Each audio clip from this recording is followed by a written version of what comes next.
अस्सलाम वालेकुम नाजरीन, मैं हूं मोहम्मद अब्दुल हकीम। आइए देखते हैं आज का एक खबरनामा। नाजरीन, जरा ये पुलिस के दो बहादुर जवानों को तो देखिए, इनकी ताकत कैसे आदमी पर ये आजमा रहे हैं। इसका कसूर सिर्फ ये है कि ये मास्क नहीं लगाया था, और ये जो नौजवान को मार रहे हैं ये अक़लियती फ़िरक़े का है।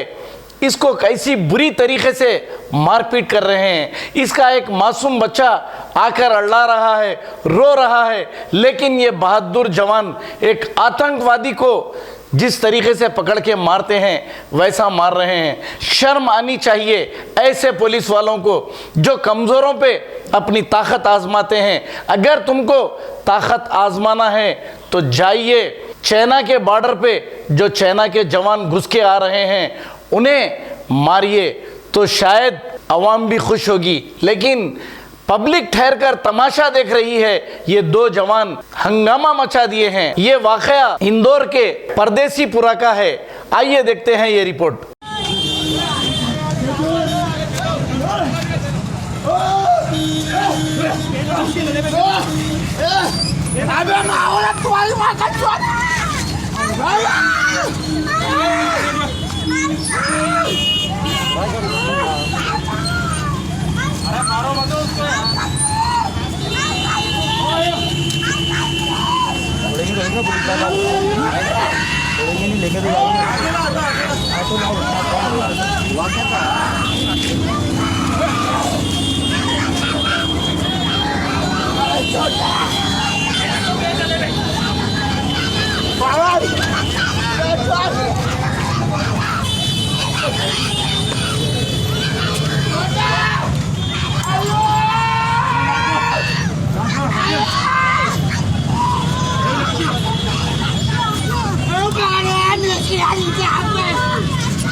A1 टाउनशिप की एक और नई पेशकश। जहांगीर पीर दरगाह से 2 किलोमीटर पहले मल्टीनेशनल कंपनीज के करीब, जो कि बिल्कुल आबादी से लगा हुआ, बेंगलोर हाईवे से सिर्फ 5.5 किलोमीटर, बीटी रोड से लगा हुआ, तमाम डेवलपमेंट के साथ 5,50,000 में 100 गज का प्लॉट। A1 टाउनशिप में आपका ये छोटा सा इन्वेस्टमेंट आपका और आपके बच्चों का मुस्तकबिल बदल सकता है। आज ही तशरीफ लाएं और A1 टाउनशिप के इस प्रोजेक्ट से फायदा उठाएं। Office at pillar number 235 opposite fisheries department, Rajendra Nagar, Hyderabad. खबर है शहर की, खबर है गाँव की, खबर है सारी दुनिया की। 7H न्यूज पसंद आए तो लाइक कीजिए, शेयर कीजिए और सब्सक्राइब करना ना भूलें। 7H news.